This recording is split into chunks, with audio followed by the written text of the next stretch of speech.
So dara mga idol, may gabi mga idol o record tara ko. Mao niya ang total body mga idol sa Hyundai Tucson. Hugaw kay siya mga idol. Ako lang siyang try og limpyo kay basit kada mo andar siya. So pumasin lang niya ato no, hugaw kayo. Okay guys, so this is the Tucson. Now I already kinabit ko na yung bagong high pressure pump. So malakas na yung pressure niya. Kaso andar siya pero hindi siya tutuloy. Ngayon nilinisan ko na to. Ngayon isusunod ko to. Linisin ko tong intake niya. Baka marumi na yung daanan ng hangin. Kaya hindi siya makatuloy. Kasi bago na tong injector. At ito gumagana rin to kasi tinisting ko to sa ibang sasakyan. Pati ito. Okay? So ngayon, check natin ulit. Mayroon bang pressure nga? Krang! Okay. Oops! So ayan, malakas na yung pressure na nyo. Okay, krang! Oops! So malakas yung pressure niya. So ngayon, linisan ko tong intake. Kasi ang dumi ng throttle, sigurado madumi rin to. Okay. Okay, para sa customer ni. So now guys, so this is the intake manifold for this Tucson. Okay, because when I start, still won't start, but this is a new. Before, I have a video. The pressure for this high pressure pump is weak. Okay, and injector is not working good. Two injector not working, and two injector only spray one time. Okay, and for now, as you can see inside,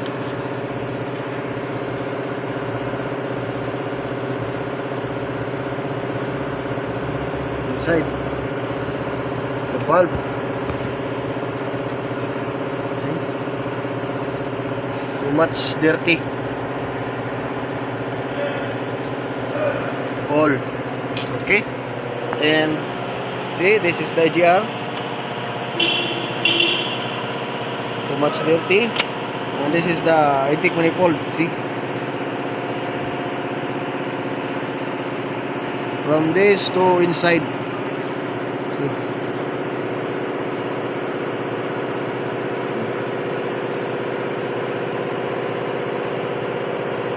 okay, now I clean this first, and we will see. See,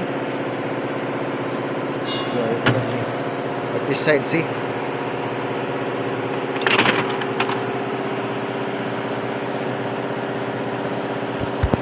and if you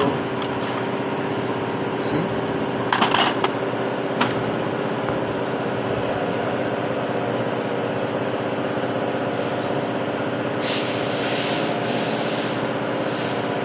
this engine's no maintenance. See, the passage for the air is small only. Okay, this is the Tucson. So now guys, this is the intake manifold. I already clean. See, now, so it's better than before. Okay, so now the hole is clear. Okay, no any blockage. Okay, and also this side, and also this side. Okay, so now the hole is big, not same before. Okay, and also the intake port for the cylinder head. So it's good, but inside I still have that one, but it will be born after. Okay. Guys, so before this injector it cannot spray because the high pressure pump is not good. Now I replace the high pressure pump. The pressure is good, but the car he want to start, but he cannot continue. Now we will check if the injector is working or not. Okay, so start.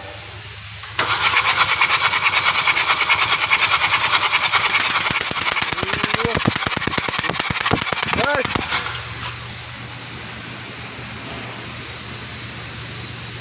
too much, too much,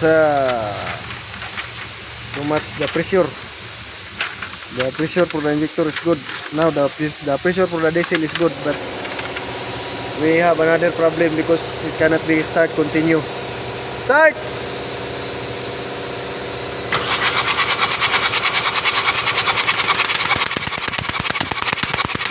Good. Yes.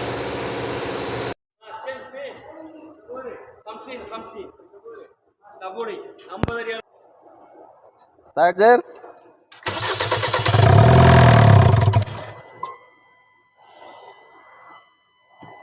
Start.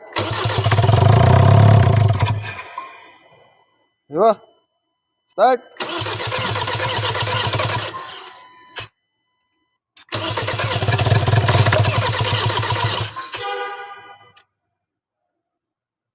Wait, wait.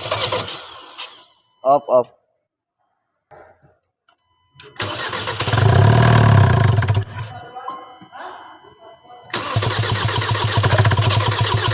Bad. So, mayong English ta. So, good afternoon. So, now I already remove again the engine because I want to see the timing, if the timing is good or not. Okay? Because the pressure for the fuel is good. But he want to start but he cannot continue. Okay, so now the crankshaft is this is the timing mark. Okay? You can see. So now this is the timing mark. So the piston is in the top dead center. Okay, and as you can see, the camshaft is not aligned. Okay, it should be this 2 bolt. It should be center, but now it's and also this it should be 12 o'clock, but now it's not. Okay, right. So and we will see the camshaft. Okay, so the lobe is like this.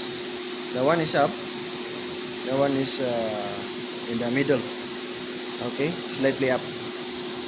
This is the camshaft, right? But the timing of this gear or this in the backside is still good, not jump. But now I need to open the front engine cover to check the chain mark to camshaft to high pressure pump and high pressure pump to crankshaft. Okay. So now guys, I already removed the front engine cover, as you can see. So now guys, we have two chain for the crankshaft to high pressure pump and high pressure pump to camshaft. So as you can see, the key for the crankshaft is 12 o'clock and the timing mark is aligned to this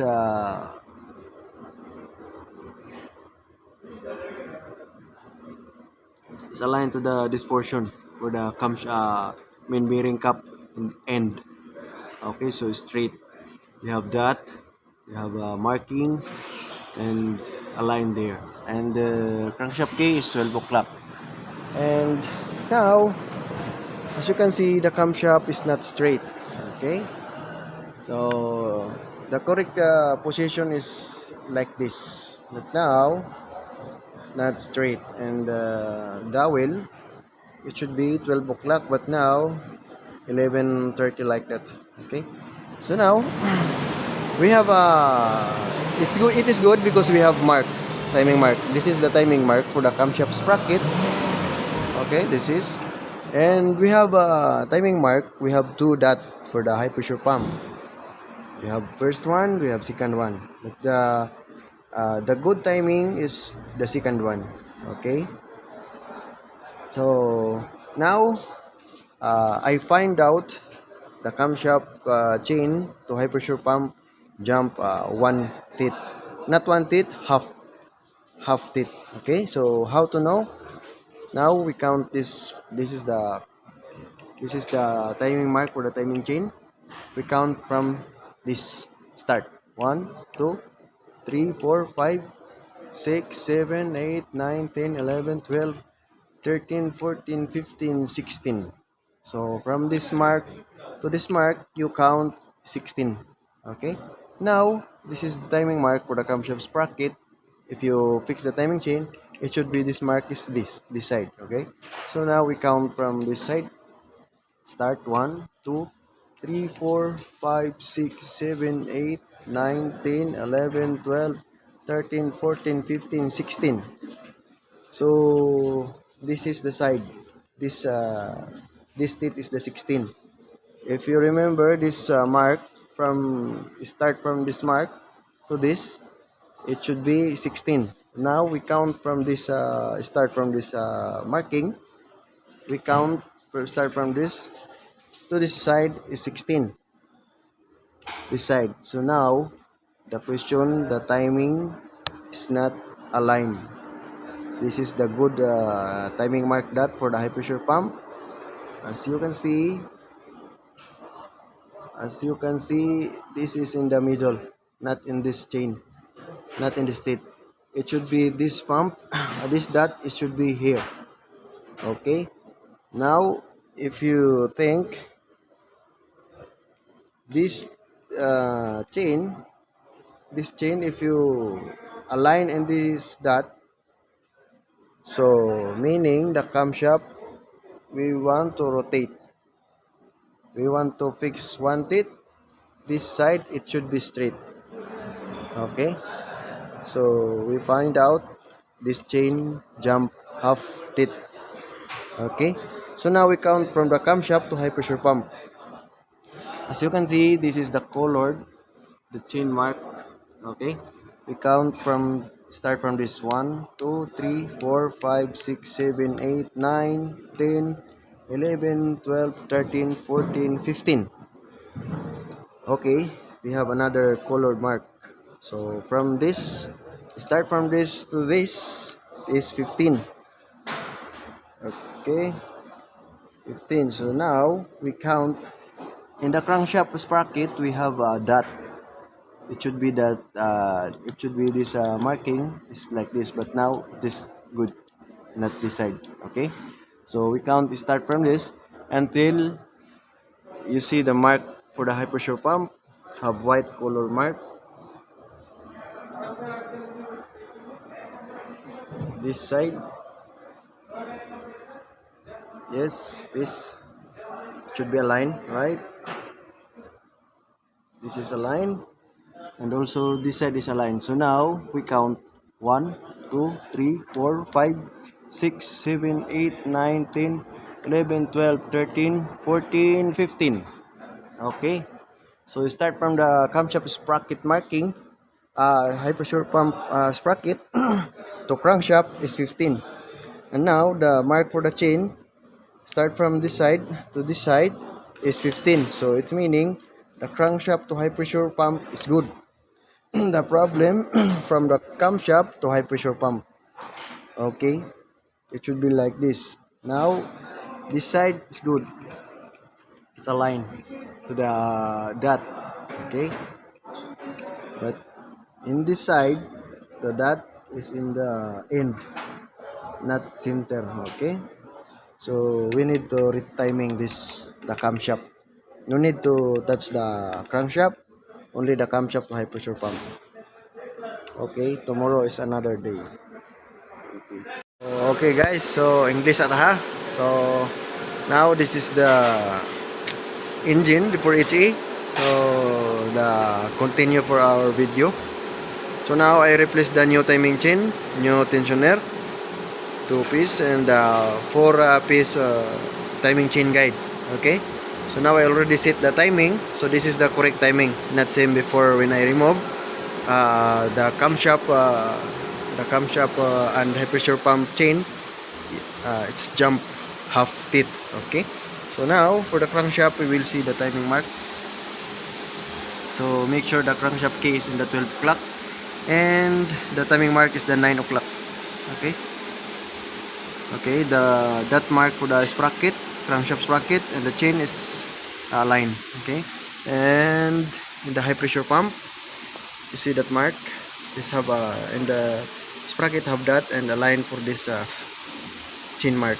Okay, and for the camshaft, you need to put the timing in this side, because if you put this side, this not align. Okay, so you need to put in this side. You need to straight this number 2, because you have 2, 1, 2. So this is and align for this. Okay, so before it's not good. Okay, so I have a previous video before when I remove, so you can check. Okay, so now in the camshaft, to that is aligned to the bronze mark for the chain. I already tied all, but only this one I torque now 78 Newton meter. This nut for the high pressure pump. Okay, guys. So dara mga idol, Bisaya na ta mga idol ha, kay human naman ato naman siyang nataon no. Bago nga chain, bago nga guide, bago nga tensioner. So karon mga idol, ako na siyang videohan pareha sa pagtanggal ng ganiha. Na ako pa na ko siya tanggal ang front cover, ako siyang gitiming yang crankshaft, nya atong gitanaw yang camshaft, dili siya straight. Pero karon mga idol, makita ninyo ang kalahian mga idol. Okay. So karon mga idol, mao ni siya diri ang atong front engine cover, mao ni ang arrow, nya mao ni atong timing mark sa crankshaft pulley. Okay, so align siya mga idol. So naka-top dead center ta karon. So karon mga idol, kung kitaon na to mga idol, nindot kayo iyang pagka-triangle. So straight ang iyang align iyang duha ka bolt, alas 12 iyang dowel. Okay. So kana mo tinuod. So mao na ni tinuod nga timing mga idol. So hinaot mga idol nga moandar na ni ron. Ya diri sa loyo mga idol na siya ko Andre. Di lang kayo niyo makita. Na siya duha da mga idol. Duha usa. So haom sila. Okay, so kung gusto niyo makita mga idol ang timing ani, pwede niyo i-search din ha. D4HA Genesis. D4HA engine Genesis. Pareha rin siya kuan mga idol sa Genesis. So karon mga idol, ako na siya siyang limpihan dire no. Dili lang jud kani siya limpyo jud kayo. Karon mga idol, kani siya mga idol niagi na ning repair kani nga side. Now, niagi na ning repair. Kuan siya, bolt ni dire sa injector. Niagi na ning repair oh. Okay? So, ato na siya ang simbolon mga idol, ato ipaslak nga mag-start na ta ani. Okay? So, dara mga idol no, kung makita niyo mga idol, ako na siyang nakabitanan pero wala pa rin ako gi-final no. Kuwang pa ning mga bolt. So, ang akong ibot karon mga idol, ako siyang gi-bleedingan daan. Fuel line air removal in progress. Okay? So, ato ning gi-bleed mga idol para kuha na siya kanang support na siya hang pump kasi gikag cranking dugay mo andar nga dili siya maguba. Okay, so kay kung sige crank mga idol di mo andar nya walay pressure maguba to yung kuan pump. So karon okay na fuel line air removal success. Okay na ta.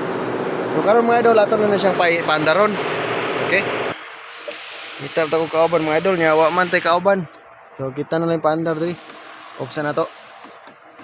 On balik. Start na to. Kalau yan unta maandar.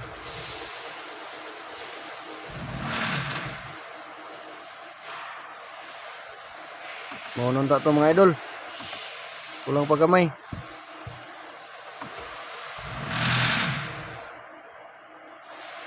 Patay man. Check na to.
Andar na siya mga idol.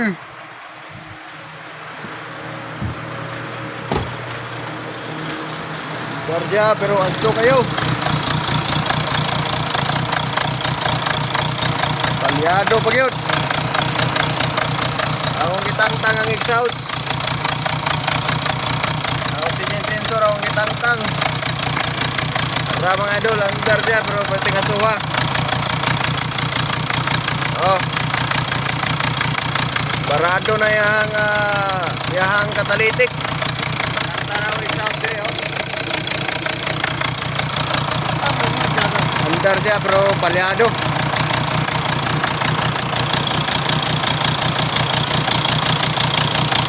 Mga idol, oh. Kaandar na siya karon pero palyado siya.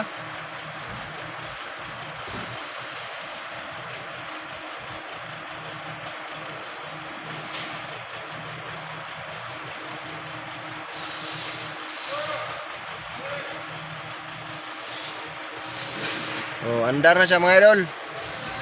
Pero butang-tang akong exhaust.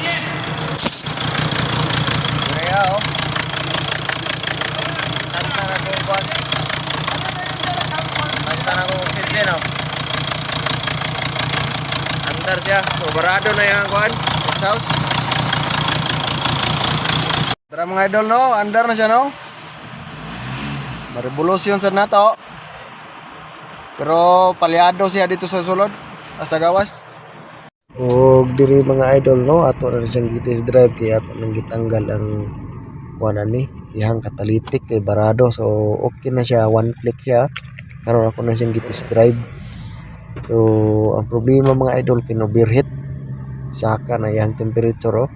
So mangita patanig ka padaplinan para mulugar ta kay tutan-aon nganong ni overheat ni siya mga idol. Haskang malasa gyud ani. Nanglapas na siya sa tunga oh. Nanglapas siya sa tunga gamay. So ngita tagka ka kanang duol tagka na tubig kay lisod ang tubig dire. Oh ngita sa tagdaplin.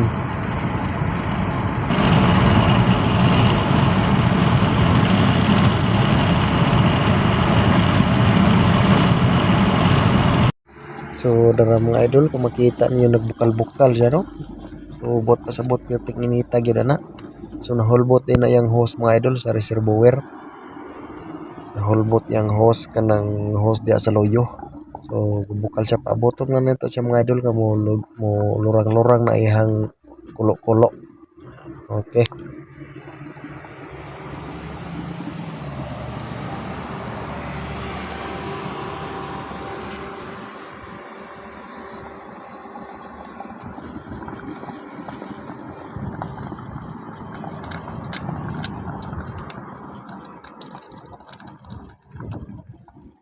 Hello, good afternoon. So now this is the Hyundai Tucson. So before this car coming won't start, okay, and I found out the injectors not working for injector, and the high pressure pump is bad. Okay, and now also the timing is out, and after that we start, the engine won't start but it cannot continue, but and then I found out the catalytic converter is blocked. So now we already remove, and now the car is start.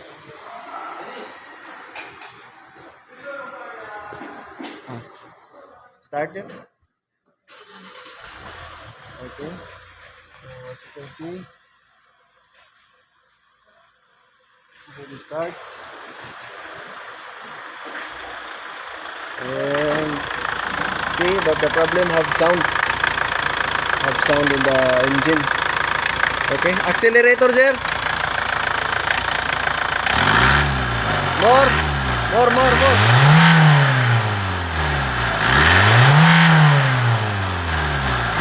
Steady, accelerator 1.5.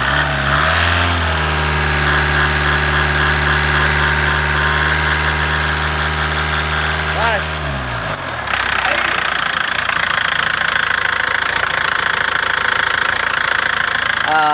Press the brake and put drive.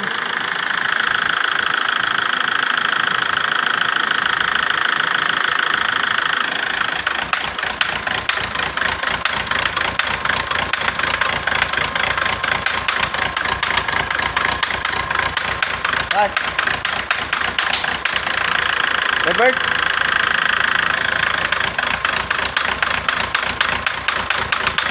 Taas.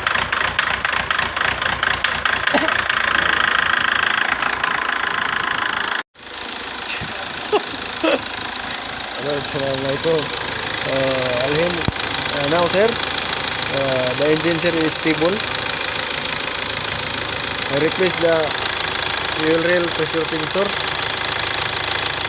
This is for the Kia 5 diesel. I replace. Now it's good.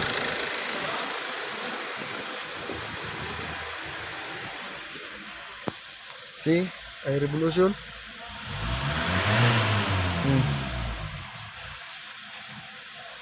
The engine is good, no sound. And also when I put a reverse, no shaking for the engine.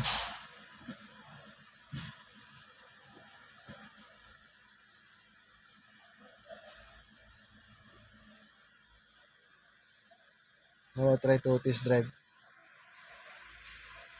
So hello guys. So good evening guys. So karon ato na siyang test drive no. Tuson, final test drive ni siya mga idol. So okay sa karon mga idol. Wala na siya saba ug ato po siyang ibutang sa drive, di na po siya mag-dragging, di na po siya makusog gihang misfire. Ya wala na po siya knocking. So fuel knock mo to siya mga idol. So karon ato siyang kuan okay kay siya, wala gyud siya problema. Ako siyang ilisan og kuan mga idol. Akong gitry ang fuel rail sensor sa Kia K5. Akong testingan, so ni okay siya mga idol.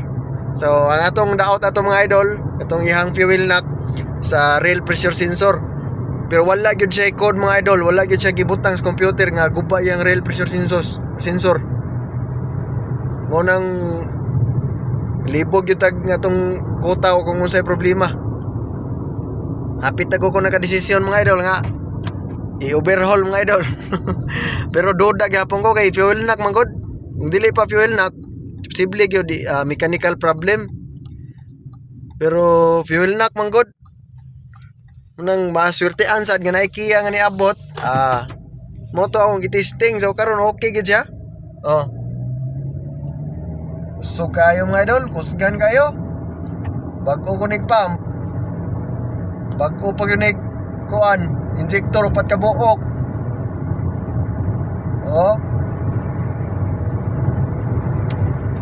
Okay kay siya mga idol, kusog kayo.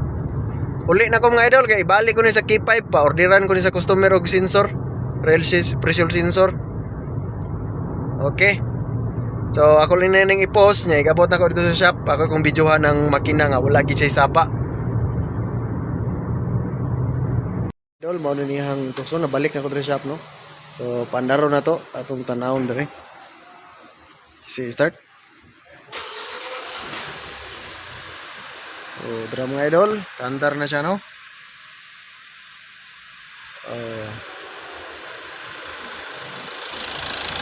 Normal o yung andar po. Wala na siya knocking, wala na siya fuel knock siya. So ato ipa revolution 15.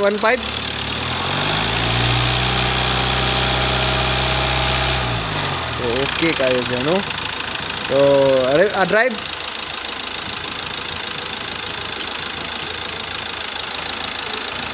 So para mga idol, ini-drive to mga idol, mag-shake yung engine. So karon normal ka siya. Reverse. So okay ka siya mga idol. So kani atong gilisan mga idol. Pero wala siya code dito ha, pero guba siya. Kani atong gilisan karon ibalik na nato sa Kia. Okay. So mura mga idol, mo na natong final problem. Ang injector guba, yang high pressure pump guba, yang timing out half yang ipon half tit, nanatay video dia. Ya yang catalytic barado. Nya yang fuel sensor guba sad. So okay na yang sakyanan karon mga idol. So trouble jud maayo lagi sa kabuan pod mga idol kay daas pag order pisa. Okay. Okay sir. Mga idol, good morning. So nanasa ta karon mga idol no. So Continue ta ni. Karon mga idol, mao ni hangdaan nga fuel rare. Ang kagahapon ako sang gitesting ang sa Kia to siya. Kia K5 nga 1.7 engine. So 1.7. So kani siya 2.0. Ako siyang gitestingan og fuel pressure sensor. So nag-okay. So mo to akong giorderan. So karon nihatag ang customer mga idol, ano siya? Fuel rail sensor, rail pressure. Okay. So mo ni siya mga idol, bago na ni. Bago na ni ako gitaod. Ayan na lagi. Kana. Bago na ni siya mga idol. So mo ni hangdaan. So guba gid mga idol pero wala siya giingon sa computer. Kunya kung ato sa tanaw niyang fuel pressure seat value, so sakto ra sad, igo ra sad. So kung wa gid tay panisting mga idol, di gid na to mabaw-an nga guba ni siya. Kung ditaha gyud na tay panisting. Okay, so karon mga idol, okay na siya, ako na siyang i-final. Nya ako na siyang ibalik yung mga cover sa ilaw mo sa babaw. So sa katong mga nangutana mga idol sa problema ni natay full video sa atong YouTube channel, pwede ra niyo i-check mga idol D4HE. So Hyundai Tucson 2019. So pwede ra niyo i-check dito. So kay nisod ni diri mga idol, wala na siya ni andar. Nya step by step na to pag diagnose. Okay, so natay video diha. So kung gusto mo ganahan mo, i-check lang ninyo. Okay, kaya dili lang ko sa problema ning sakyanana. Nagsunod-sunod. Okay. So, yung mga idol, ako na ni final. Thank you. Dili sa sulod, no? So, nakaandar na siya. So, try na tong revolusyon.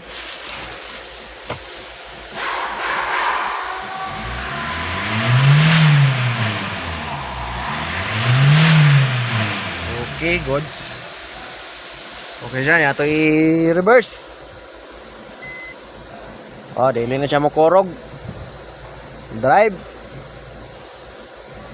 Dili na makorog. So, maorog ito ay problema mga idol. Last niya nga problema. Pero dili lang kayang rail sensor ang na problema ni mga idol.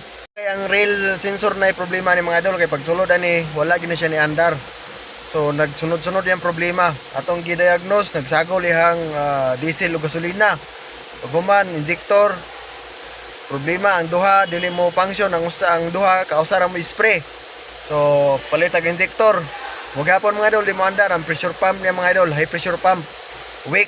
So nagilis ta. Digapon mo andar mga idol. Mo andar na siya pero di mo dayon. Atong gi-check ang timing. Ni-out siya ko sa kangipon. Mo to pag andar pag humana to ako siya pa andar mo, andar siya pero matay gihapon.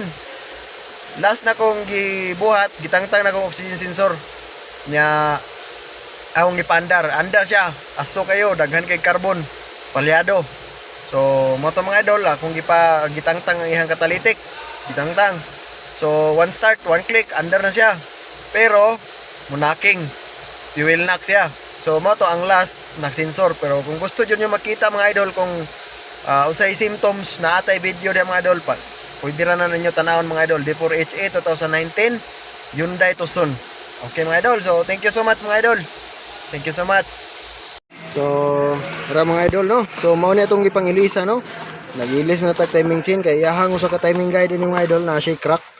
Muto ako na lang siyang gipailisan. Yan na siya kaon ng uban sad. So, pakitaon tong mga sa tudapit ang na-crack ha. Gagkanin siguro to.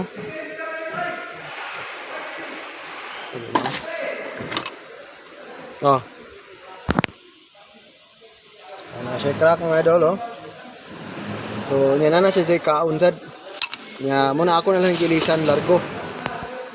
Kaya gipa-decision tong customer, mag-ilis ba siya o dili. So, gilis siya, mas mayo. So, mo ni ang injector upat ka buok, ako na siyang giputos. Mo ni ang daan nga injector. Kani. Oh. Oni sa duha, tulo, upat. So, upat ka injector. Unya ihang high pressure pump. Gilis ang tag high pressure pump pod. Kay weak man yang kuan. Weak yang pressure pump.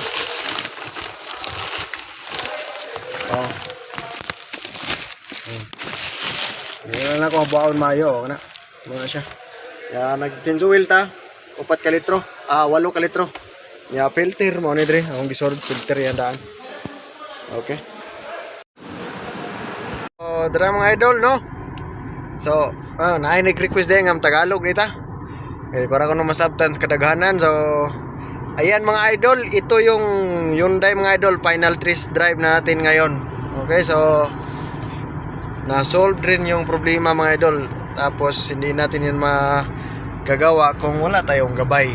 Okay, so ano lang mga idol, sipag at syaga lang tapos sa pagdadasal.